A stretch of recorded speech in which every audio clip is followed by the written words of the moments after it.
ವಿಶ್ವಗುರು ಅಪ್ಪ ಬಸವಣ್ಣನವರನ್ನು ಅಭಿನಂದನೆ ನೀಡುತ್ತಾ ಪೂಜ್ಯ ಲಿಂಗಾನಂದ ಮಹಾಸ್ವಾಮಿಗಳು ಮತ್ತು ಮಾತೆ ಮಹಾದೇವಿ ತಾಯಿಯವರನ್ನು ಕೂಡ ನಾನು ಅಭಿನಂದನೆ ನೀಡುತ್ತಾ ಎಲ್ಲ 779 ಗಣಗಳಿಗೂ ಕೂಡ ಶರಣನ್ನು ಸಲ್ಲಿಸಿ ಇಲ್ಲಿ ನಿಂತಹ ಎಲ್ಲ ಶರಣರಿಗೂ ಕೂಡ ಅವರ ಅಂತರಾತ್ಮ ಚೇತನ ಪ್ರಕಾರವನ್ನು ಶರಣನ್ನು ಸಲ್ಲಿಸಿ ಶರಣಾರ್ಥಿಗಳನ್ನು ಸಲ್ಲಿಸ್ತಾರೆ.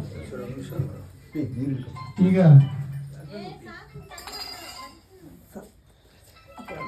ಈ ಕಾರ್ಯಕ್ರಮವನ್ನು ಮಾಡುವಂತ ಉದ್ದೇಶ, ಯಾಕಂದ್ರೆ ಇಷ್ಟೆಲ್ಲ ನಾವು ಮಾಡಿದ ಮೇಲೆ ಯಾಕೆ ಇವರು ಊರಿಗೆ ಬಂದು ಈ ಕಾರ್ಯಕ್ರಮವನ್ನ ಇವ್ರ ಮನೇಲಿ ಯಾಕೆ ಮಾಡಿದ್ರು, ಈ ವಿಷಯ ಗೊತ್ತಾಗದೆ ಹೋದ್ರೆ ನಮಗೆ ತಿಳಿದಂಗೆ ಕಲ್ಪನೆ ಮಾಡ್ಕೊಂಡು ಏನೇನೋ ಮಾತಾಡ್ಬಿಡ್ತೀವಿ. ಆಮೇಲೆ ಅರ್ಥ ಆಗೋದು ಕೂಡ, ಮಾತಾಡೋದು ಕೂಡ ನಿಮ್ ತಪ್ಪಲ್ಲ, ನಮ್ ತಪ್ಪೂ ಅಲ್ಲ. ಯಾಕಂದ್ರೆ ಅದು ವಿಷಯ ಗೊತ್ತಿಲ್ಲ ಅಂದ್ರೆ ಮತ್ತೆ ನಮ್ಮ ತಿಳುವಳಿಕೆಗೆ ಏನು ಮಾತಾಡ್ತೀವಿ, ಸಹಜ.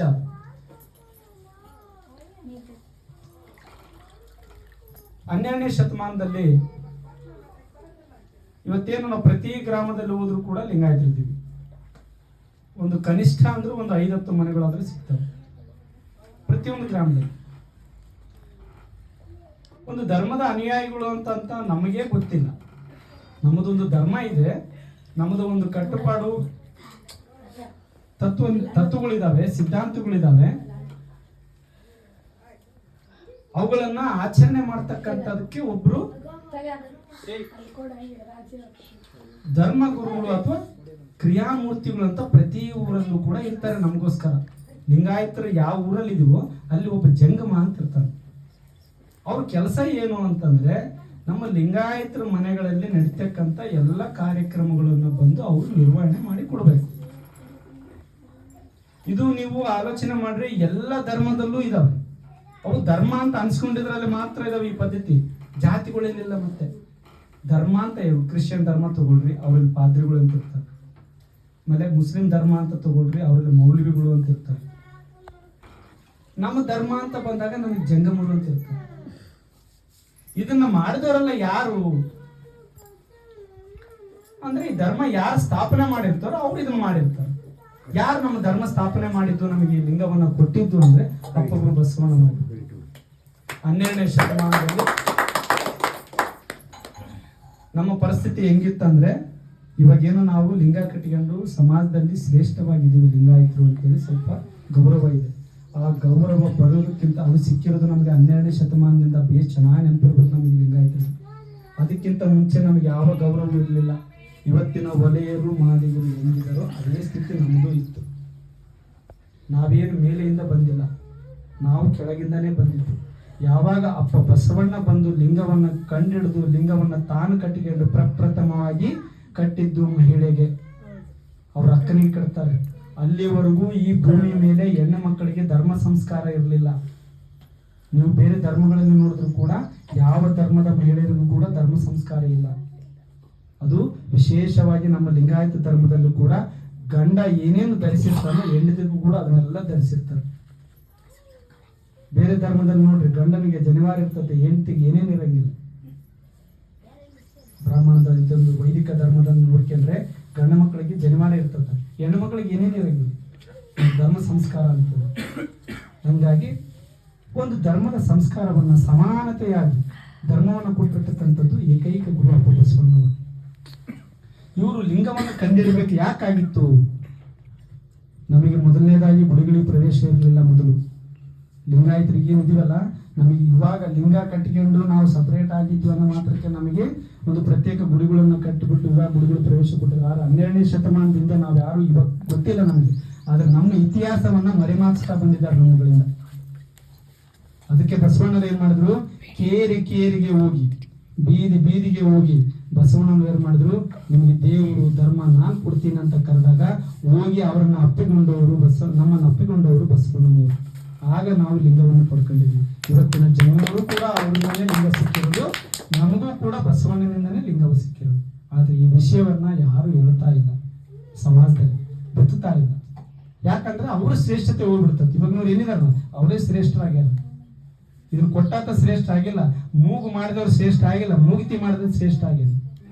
ಮೂಗು ಬಟ್ಟು ಮಾಡಿರ್ತಾರಲ್ಲ ಆತ ಶ್ರೇಷ್ಠ ಆಗ್ಬಿಟ್ಟ, ಮೂಗು ಮಾಡಿದ ಶ್ರೇಷ್ಠ ಆಗಿಲ್ಲ ಸಮಾಜದಲ್ಲಿ. ಆ ಪರಿಸ್ಥಿತಿ ಬಸವಣ್ಣನ ಅವ್ರದ್ದು.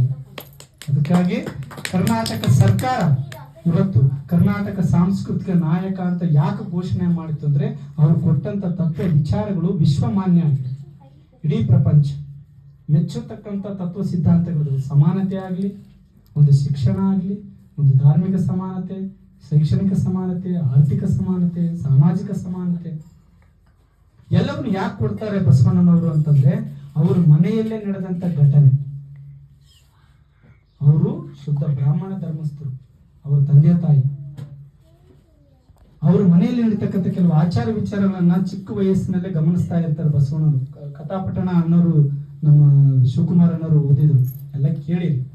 ಅದರಲ್ಲಿ ಒಂದು ಸ್ವಲ್ಪ, ಯಾಕಂದ್ರೆ ಯಾಕೆ ಬಸವಣ್ಣನ ಧರ್ಮ ಸ್ಥಾಪನೆ ಮಾಡಬೇಕಾಗಿತ್ತು ಅಂತ ಒಂದು ಸೂಕ್ಷ್ಮ ಒಂದು ಸ್ವಲ್ಪ ಸಾಲನ್ನು ಹೇಳ್ತೀನಿ. 8ನೇ ವಯಸ್ಸಿನಲ್ಲಿ ಅವರು ಮನೆಯಲ್ಲಿ ನಡೀತಕ್ಕಂಥ ಒಂದು ಗಂಡು ಹೆಣ್ಣು ಭೇದ,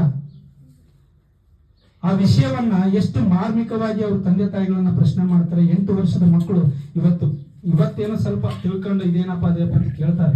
ಆದ್ರೆ ನಿಮ್ಮ ಜಮಾನಕ್ಕೆ ನೀವೇನು ಯಾರನ್ನು ಪ್ರಶ್ನೆ ಮಾಡಿಲ್ಲ. ಯಾಕಂದ್ರೆ ಪ್ರಶ್ನೆ ಮಾಡೋದು ದೊಡ್ಡ ತಪ್ಪಿತ್ತು ದೇವ್ರ ವಿಷಯದಲ್ಲಿ, ಕೇಳಬಾರ್ದವೆಲ್ಲ. ಆದ್ರೆ 8ನೇ ವರ್ಷದಲ್ಲಿ ಅವ್ರ ಮನೆಯಲ್ಲಿ ನಡೆದಂತ ಘಟನೆ ಏನಪ್ಪಾ ಅಂತಂದ್ರೆ, ಅವ್ರ ತಾಯಿ, ಅವ್ರ ಅಕ್ಕ 12ನೇ ವರ್ಷಕ್ಕೆ 8ನೇ ವರ್ಷಕ್ಕೆ ಉಪನಯನ ಜನಿವಾರ ದೀಕ್ಷೆ ಅಂತ ಮಾಡ್ತಾರೆ ಬ್ರಾಹ್ಮಣರು. ಅದನ್ನು ಬಸವಣ್ಣನವ್ರಿಗೆ ಮಾಡೋ ಕಾಲಕ್ಕೆ ಬಸವಣ್ಣ ಹೇಳ್ತಾನೆ, ನನಗ್ ಮಾಡ್ತೀರಿ ಸರಿ, ನಾನು ಮಾಡಿಸ್ಕೊಂತೀನಿ ರೈಟ್, ಆದ್ರೆ ನನಗಿನ್ನ ಮುಂಚೆ ಹುಟ್ಟಾಳಲ್ಲ, ನಮ್ಮ ಮಕ್ಕಳಿಗೆ ಯಾಕೆ ಮಾಡಿಲ್ಲ ನೀವು ಅಂತ ಕೇಳ್ತಾರೆ ಬಸವಣ್ಣವ್ರು. ಯಾಕಂದ್ರೆ ನಿಮ್ ಮಕ್ಕಳಲ್ಲ, ನಾವೇನ್ ಬೇರೆ ಅಲ್ಲ. ಮತ್ತೆ ಅವ್ರು ಹುಟ್ಟಿದ್ರೆ ಆಯಮ್ಮ ಮಾಡ್ರಿ ಫಸ್ಟ್, ಆಮೇಲೆ ನಾನ್ ಮಾಡ್ಕೊಂತೀನಿ ಅಂತ ಹೇಳ್ತಾರೆ. ಈ ಕೇಳಿದಂತ ಪ್ರಶ್ನೆಗೆ ತಂದೆ ತಾಯಿ ತಣ್ಣಗಾಗ್ಬಿಡ್ತಾರೆ. ಅವಾಗ ಹೇಳ್ತಾರೆ, ನಮ್ಮ ಧರ್ಮದಲ್ಲಿ ಹೆಣ್ಣಿಗೆ ಯಾವುದೇ ಧರ್ಮ ಸಂಸ್ಕಾರ ಕೊಡೋದಲ್ಲ, ಅವರು ದೇವರ ಪೂಜೆಗೆ ಹರಹರಲ್ಲ, ಅವರು ಶೂದ್ರರು. ಅಂದ್ರೆ ನಮ್ಮ ಮನೇಲೇ ಇದ್ರು ಕೂಡ ಹೆಣ್ಮಕ್ಳು ಅವರು ಕೀಳು ಜಾತಿಯ ಸಮಾನ, ಅವ್ರಿಗೆ ಯಾವುದೇ ದೇವರ ಹಕ್ಕನ್ನು ಅವ್ರಿಗೆ ಕೊಡೋದಿಲ್ಲ. ನಾವು ಅವ್ರ ಕೆಲಸ ಅಷ್ಟೇ ಮಕ್ಕಳನ್ನ ಹೆರೋದು, ಗಂಡನ ಸೇವೆ ಮಾಡೋದು, ಎರಡೇ ಕೆಲಸ ಅವರು ಅಂತೇಳಿ ಈ ಒಂದು ಸಂಪ್ರದಾಯ ಅವ್ರ ಮನೇಲಿತ್ತು. ಇದನ್ನು ನೋಡಿ ಬಸವಣ್ಣನವರು ತಾಯಿಯನ್ನು ಪ್ರಶ್ನೆ ಮಾಡ್ತಾರೆ, ಮೊದಲು ಅಕ್ಕ ಕೊಡಂಗಿದ್ರೆ ನನಗೆ ಕೊಡ್ರಿ, ಇಲ್ಲಾಂದ್ರೆ ಕೊಡಬಾಡ್ರಿ ಅಂತೇಳಿ. ಆಮೇಲೆ ಈಗ ಮಾಮೂಲು ಹೆಣ್ಮಕ್ಳು ಅಂದಮೇಲೆ ನೈಸರ್ಗಿಕವಾಗಿ ತಿಂಗಳಿಗೊಮ್ಮೆ ಋತುಮತಿ ಆಗೋದು ಸಹಜ. ಅದು ಮಾಡಿದಾಗ ಅವ್ರ ಸಂಪ್ರದಾಯ ಏನಿತ್ತು, ಅವಾಗ 5 ದಿನದವರೆಗೂ ಮನೆಯಿಂದ ಆಚೆ ಇಡೋದು, ಮನೇಲಿ ಇಟ್ಕೊಳಂಗಿಲ್ಲ. ಅವ್ರಿಗೆ ತಟ್ಟೆ ಹಾಸಿಗೆ ಎಲ್ಲ ಹೊರಗಡೆ ಕೊಟ್ಟು ಹೊರಗೆ ಇಟ್ಟುಬಿಡೋದು. 5 ದಿನದವರೆಗೂ ಅವ್ರಿಗೆ ಏನು ಮುಡ್ಸ್ಕೊಳಂಗಿಲ್ಲ, ಅವ್ರಿಗೇನು ಇದು ಆರೈಕೆ ಮಾಡೋದಿಲ್ಲ. ಇದನ್ನು ನೋಡಿ ಬಸವಣ್ಣನು ಒಂದೇ ಒಂದು ಮುಮ್ಮರ ಮಲಗಿದ್ದೇನಪ್ಪ ಅಂತಂದ್ರೆ, ಕರೆಕ್ಟ್ ಹೋಯ್ತು. ಅವರು ಒಂದು ನಾಯಿನ ಸಾಕಿ ಆದ್ರೂ ಕೂಡ ನಮ್ಮ ಮನೇಲಿ ತೊಡೆ ಮೇಲೆ ಇಟ್ಕೊಂಡು ಸೌರ್ತೀವಿ. ನಾಯಿನ ಬೀದಿ ಎಲ್ಲ ಸುತ್ತಿ ಬರೋ ನಾಯಿ ನಮ್ಮ ಮನೆ ಹತ್ರ ಇದ್ರೆ ಅದನ್ನ ಮನೇಲಿ ಕರ್ಕೊಂಡು ತೊಡೆ ಮೇಲೆ ಇಟ್ಕೊಂಡು ಸೌರಾಡ್ತೀವಿ. ಆದ್ರೆ ನಮ್ಮ ಒಡ ಹುಟ್ಟಿದ ಅಕ್ಕನನ್ನ ಇವ್ರು ಯಾವ ರೀತಿ ನೋಡ್ತಾರಲ್ಲ, ನಮ್ಮ ಮನೆ ಹುಟ್ಟಿದಂತ ತಾಯಿನೂ ಹಂಗೆ ನೋಡ್ತಾಳೆ, ತಂದೆನೂ ಹಂಗೆ ನೋಡ್ತಾಳೆ. ಅವಾಗ ಬಸವಣ್ಣನವರಿಗೆ ದಿಗ್ಭ್ರಮೆ ಆಗಿ, ಇದು ಒಂದು ಶ್ರೇಷ್ಠ ಧರ್ಮನ, ಇದು ಒಂದು ಸಂಸ್ಕಾರನ ಅಂಥೇಳಿ ಅವ್ರು ಏನು ಮಾಡ್ತಾರೆ, ತಂದೆ ತಾಯಿಗಳನ್ನ ಪ್ರಶ್ನೆ ಮಾಡ್ತಾರೆ.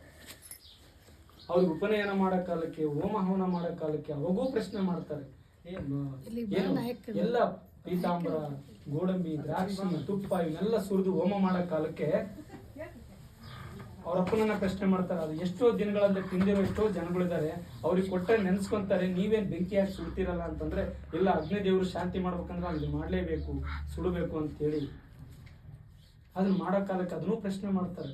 ಅದನ್ನು ಇಂಥವೆಲ್ಲ ಪ್ರಶ್ನೆ ಮಾಡ್ತಾ ಮಾಡ್ತಾ ಹೋದಂಗೆಲ್ಲ ತಂದೆ ಭಾಳ ಎದುರಾಗ್ಬಿಡ್ತದೆ. ಯಾಕಂದ್ರೆ ಆತ ಅವ್ರ ಧರ್ಮದಲ್ಲಿ ಒಬ್ಬ ಶ್ರೇಷ್ಠ ಅಧ್ಯಕ್ಷ ಇದ್ದಾನೆ ಅವ್ರ ಒಂದು ಧರ್ಮಕ್ಕೆ. ಅಲ್ಲಿ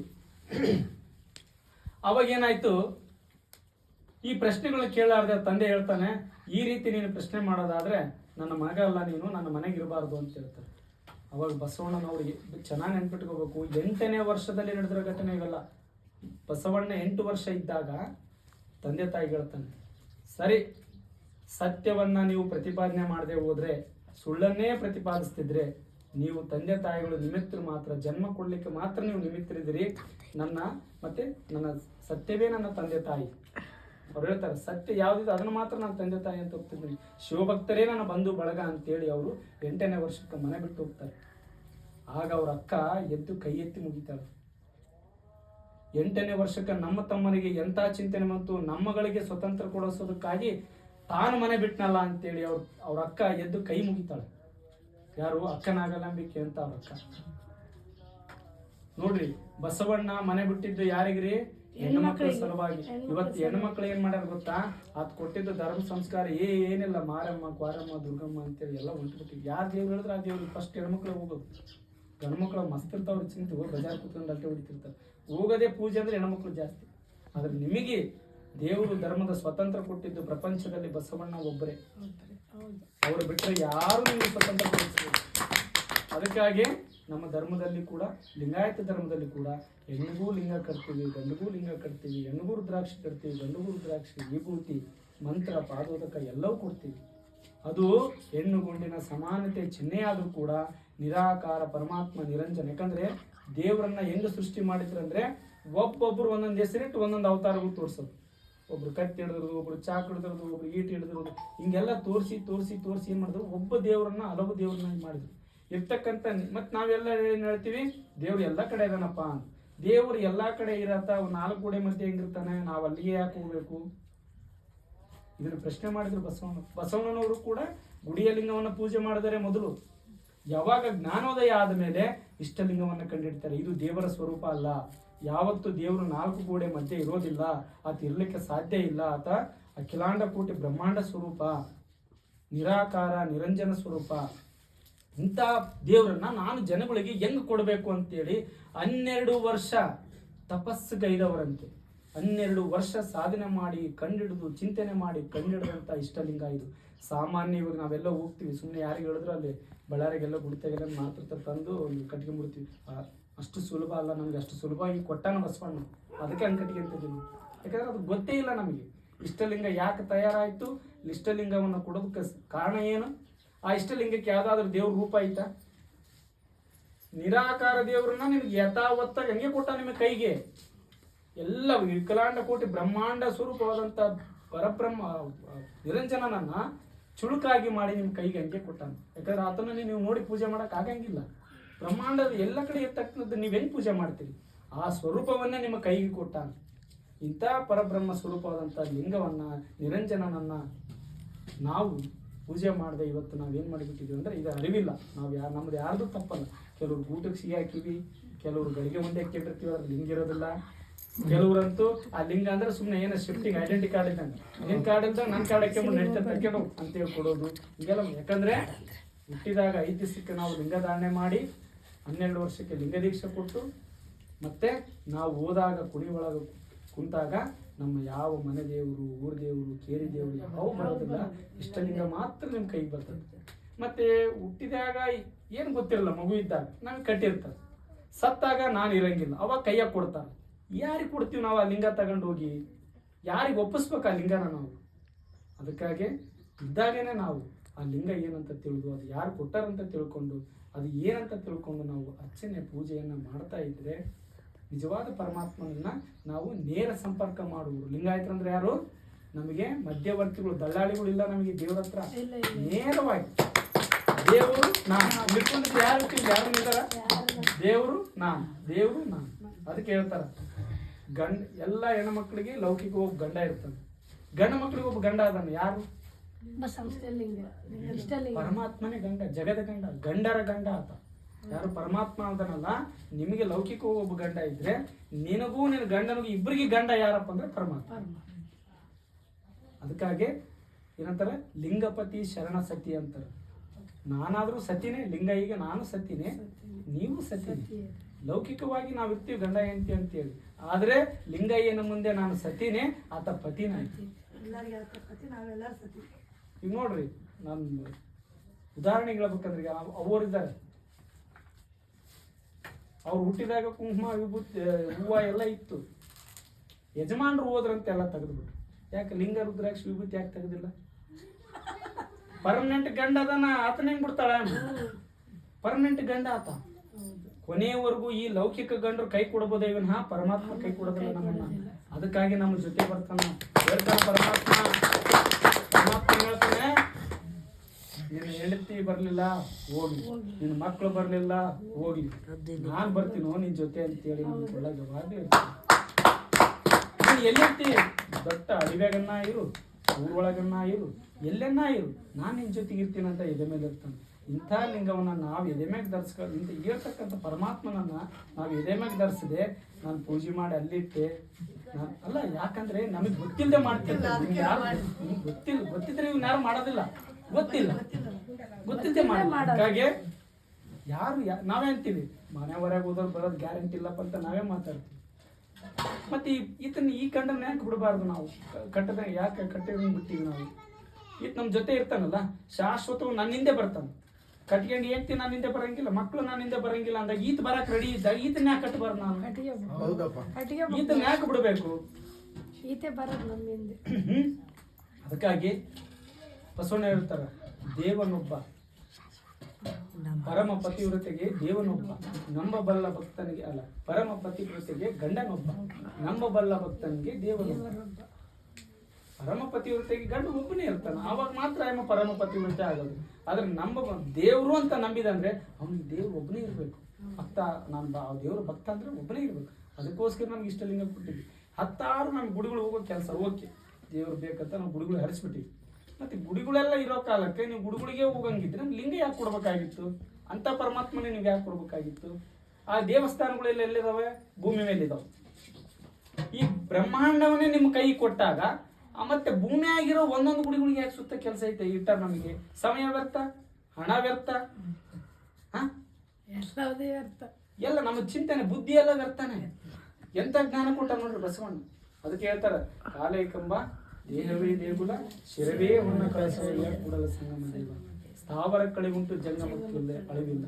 ಯಾಕಂದ್ರೆ ಈ ನಿಜವಾದ ಚೈತನ್ಯ ಐತಲ್ಲ, ಚೈತನ್ಯದಿಂದನೇ ತಾಯಿ ಗರ್ಭದಲ್ಲಿ ಬಂತು. ಮತ್ತೆ ಈ ಚೈತನ್ಯ ಏನಾಗುತ್ತೆ? ಮತ್ತೆ ಬಯಲಲ್ಲಿ ಬಯಲಾಗುತ್ತೆ ಒಂದು ದಿನ.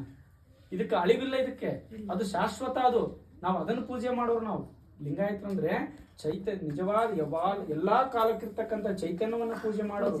ಈಗಿದ್ದಿನ ಸ್ವಲ್ಪ ಮಾಯ ಆಗ್ತದೆ, ಅದನ್ನ ಪೂಜೆ ಮಾಡೋರಲ್ಲ.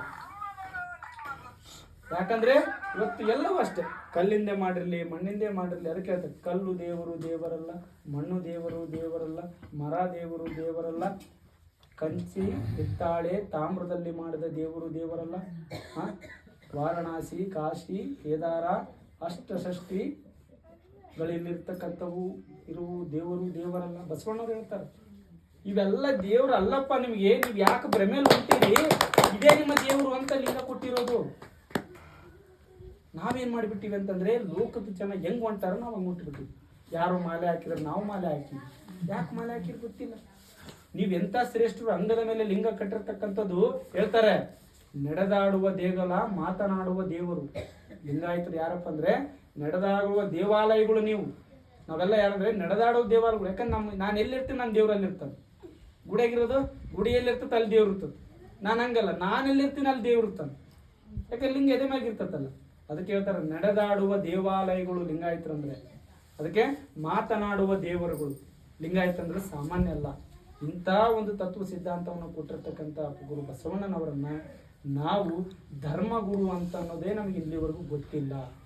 ಇಷ್ಟಲಿಂಗ ಕೊಟ್ಟಿರ್ತಕ್ಕಂಥ ಧರ್ಮಗುರು ಅಂತಾನೆ ಗೊತ್ತಿಲ್ಲ. ಹೇಳ್ತಾರೆ, ಬಸವಣ್ಣನ ಉದರದಲ್ಲಿ ಹುಟ್ಟಿತ್ತು ಲಿಂಗ ಅಂತ. ಲಿಂಗ ಎಲ್ಲಿ ಹುಟ್ಟಂತ ಕೇಳಿದ್ರೆ ನಾವು ಗಟ್ಟಿಯಾಗಿ ಹೇಳ್ಬೇಕು, ಬಸವಣ್ಣನ ಉದರದಲ್ಲಿ ಹುಟ್ಟಿತ್ತು. ಉದರ ಅಂದ್ರೆ ಹೊಟ್ಟೆ.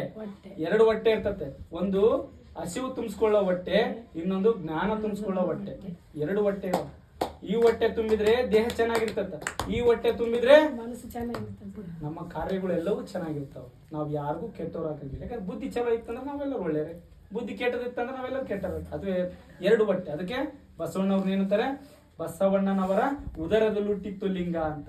ಲಿಂಗ ಎಲ್ಲಿ ಹುಟ್ಟಿತು? ಇಷ್ಟಲಿಂಗ ನಾವು ಕಟ್ಕೊಂಡಿರೋದು ಬಸವಣ್ಣನ ಉದರದಲ್ಲಿ ಹುಟ್ಟಿತ್ತು. ಇಂಥ ಲಿಂಗವನ್ನು ಕೊಟ್ಟಂತ ಬಸವಣ್ಣನವರು 770 ಅಮರಗಣಗಳವರು. ಅವರು ಬರೆದಿರ್ತಕ್ಕಂಥ ವಚನ ಸಾಹಿತ್ಯ ಇವತ್ತು ಲಭ್ಯ ಇದಾವೆ. ನಾವು ಹೋಗ್ತಾ ಎಲ್ಲ ಹೇಳ್ಕೊಂತ ಬಂದಿ ವಚನಗಳನ್ನು. ಅವರೆಲ್ಲ ಹೇಳೋದು ಅದನ್ನೇ. ಇಷ್ಟಲಿಂಗವನ್ನ ಯಡಿಯೂರು ಸಿದ್ಧಲಿಂಗೇಶ್ವರ ಹೇಳ್ತಾರೆ, ಅರ್ಧ ನಿಮಿಷ ಕೂಡ ಅಗಲಿ ಇರಬಾರ್ದು ಇಷ್ಟಲಿಂಗವನ್ನ ಅಂಗದ ಮೇಲೆ ಅಂತ ಹೇಳ್ತಾರೆ. ಇತ್ತೀಚೆಗೆ ಬಂದವರು ಯಡಿಯೂರು ಸಿದ್ಧಲಿಂಗೇಶ್ವರ ನಮಗೆ 12ನೇ ಶತಮಾನ, ಇವರು 16ನೇ ಶತಮಾನ. 500 ವರ್ಷಗಳ ನಂತರ ಬಂದವರು ಕೂಡ ಇದನ್ನೇ ಹೇಳ್ತಾರೆ ನಮ್ಗೆ. ಮತ್ತೆ ಇಷ್ಟಲಿಂಗವನ್ನ ಆಗಲಿ ಇರಬಾರ್ದು ಯಾರು ಲಿಂಗಾಯತರು.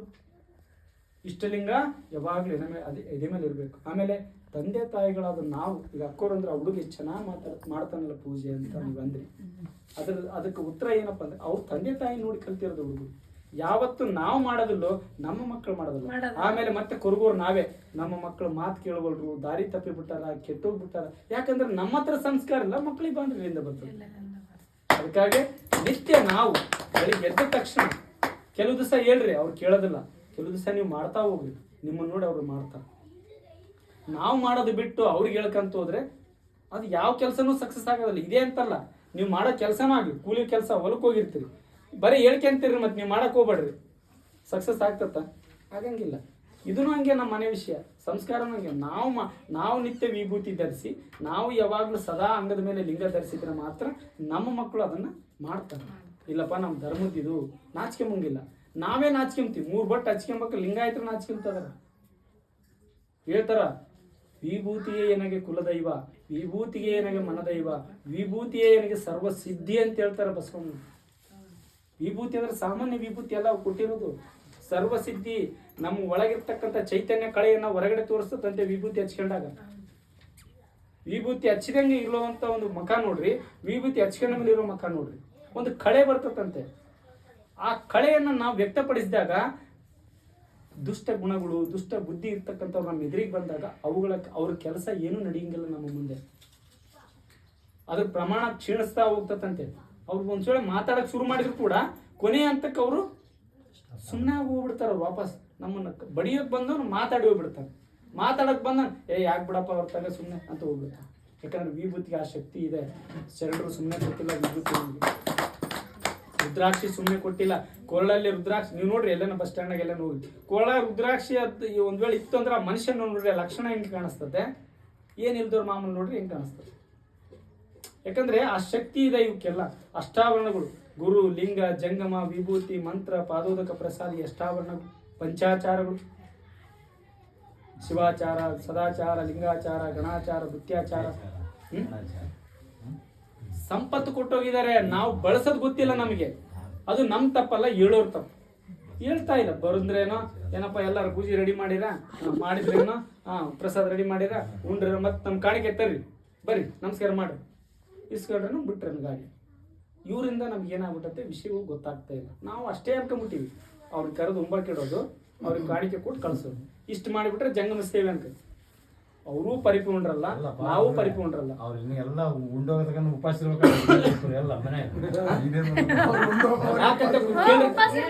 ಯಾಕಂತ ಕೇಳ್ರಿ, ಅವ್ರುಗಳಿಗೆ ವಿಷಯ ಗೊತ್ತಿಲ್ಲ.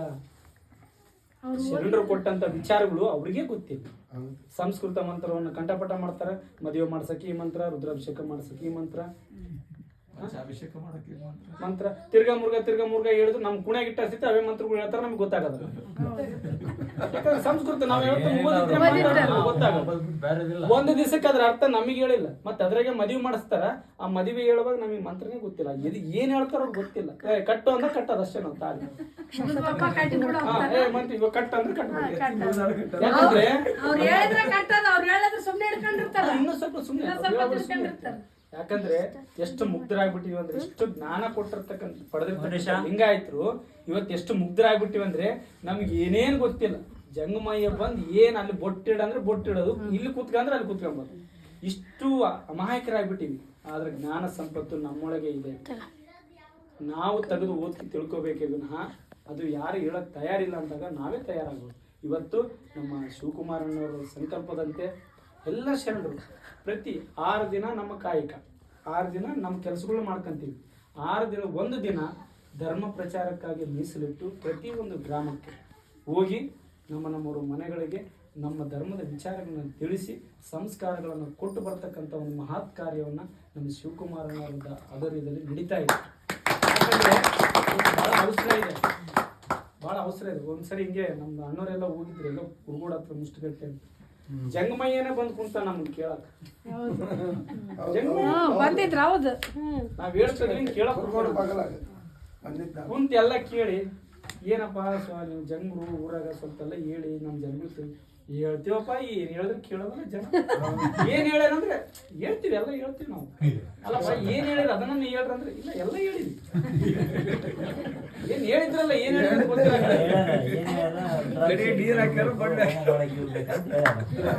ನಾವು ಗೃಹ ಪೂಜೆ ಮಾಡಿಸ್ರಿ ಇವನು ಹೇಳಿರೋದು. ವಿಚಾರಗಳನ್ನ ಎಲ್ಲವೂ ನಿಮ್ಮೊಳಗಡೆ ಹೇಳ್ತಾರ. ಪುಣ್ಯ ಪುಣ್ಯವೆಂಬರಿ, ಪುಣ್ಯ ಎಂತೆಪ್ಪುದಯ್ಯ, ಪಾಪವ ಮಾಡದಿಪ್ಪುದೇ ಪುಣ್ಯ. ಹೌದು. ನೀ ಕೆಟ್ಟ ಕೆಲಸ ಮಾಡ್ಬೇಡು ಮರ, ಪುಣ್ಯ ಹುಡುಕೊಂಡು ಎಲ್ಲೆಲ್ಲಿ ಯಾಕೆ ಹೋಗ್ತಿ? ನೀನ್ ಕೆಟ್ಟ ಕೆಲಸ ಮಾಡ್ಬೇಡ, ಅದೇ ಪುಣ್ಯ ನಿಂದು. ನೀನ್ ಮಾಡಿಲ್ಲ ಅಂದ್ರೆ ಪುಣ್ಯ ಅಂತ ಅರ್ಥ. ಮಾಡ್ದೇನೆ ಪುಣ್ಯ ಹುಡ್ಕಕ್ ಹೋಗೋದು. ಪಾಪದ ಕೆಲಸ ಮಾಡಿದ್ರೆ ಪುಣ್ಯ ಬೇಕಾಗೈತೆ. ಪಾಪದ ಕೆಲಸ ನಾನು ಮಾಡಿಲ್ಲ ಅಂತ ನಿನ್ಗೆ ಗೊತ್ತಾದ್ರೆ ನಿನ್ ಪುಣ್ಯನೇ ಬೇಕಿಲ್ಲ, ಅದೇ ಪುಣ್ಯ. ಶರಣರು ನೋಡ್ರಿ ಎಂಥ ಧೈರ್ಯ ಹೇಳ್ಕೊಡ್ತಾರೆ ನಮಗೆ, ಎಂಥ ಶಕ್ತಿ ಹೇಳ್ಕೊಡ್ತಾರೆ. ಆಚಾರವೇ ಸ್ವರ್ಗ, ಅನಾಚಾರವೇ ನರಕ, ಕಾಯಕವೇ ಕೈಲಾಸ, ಕಾಯವೇ ಕೈಲಾಸ. ಇದು ಚೆನ್ನಾಗಿದ್ರಲ್ಲ, ನೀನೆಲ್ಲ ಸಂಪತ್ತು ಇನ್ನೊಂದು ಮಾತಾಡೋದೆಲ್ಲ ಮಾಡೋದು ಇದೇ ಸರಿ ಇಲ್ಲ ಅಂತಂದ್ರೆ ಎಷ್ಟು ವಿಷಯಗಳನ್ನ ನಮಗೆ ಬಸವಣ್ಣವರು, ಬಸವಾದಿ ಶರಣರನ್ನು ಕೊಟ್ಟೋಗಿದ್ದಾರೆ. ವಚನ ಸಾಹಿತ್ಯವನ್ನ ಒಂದು ಪುಸ್ತಕನ ನಿಮ್ಮ ಮಕ್ಕಳ ಕೈ ಕೊಡ್ರಿ, ಮನೇಲಿ ಆ ಮಕ್ಕಳು ಕೂಡ ಓದಿಸ್ರಿ ಆ ವಚನಗಳನ್ನ. ಅದರ ಅರ್ಥ ನಿಮ್ಗೆ ವಿದ್ಯೆ ಗೊತ್ತಿಲ್ಲದ್ರೆ ವಿದ್ಯೆ ಕಲಿತ ಮಕ್ಕಳು ನಮಗೆ ಹೇಳ್ಕೊಡ್ತಾರೆ. ಒಂದು ಒಳ್ಳೆ ವಿಷಯಗಳು ನಮಗೆ ಸಂಕಲ್ಪ ವಿಷಯಗಳು ನಮ್ಗೆ ಗೊತ್ತಾಗದಾಗ ನಮ್ಮ ಧರ್ಮವನ್ನು ಗಟ್ಟಿಯಾಗಿ ನಾವು ಆಚರಣೆ ಮಾಡ್ತೀವಿ ಮನೆಗಳಲ್ಲಿ. ಏನು ಹೀಗಾಗಿ ಸಮಯ ಆಗಿದೆ, ಅಣ್ಣವರು ಕೂಡ ಒಂದೆರಡು ವಿಷಯಗಳನ್ನು ತಿಳಿಸಿ ನಾನು ಎಲ್ಲ ವಿಷಯಗಳನ್ನು ಸಂಕ್ಷಿಪ್ತವಾಗಿ ಹೇಳೋ ಪ್ರಯತ್ನ ಮಾಡಿದ್ದೀನಿ. ಎಲ್ಲವೂ ನಿಮ್ಮ ಶರಣರಿಗೆ ಶರಣ.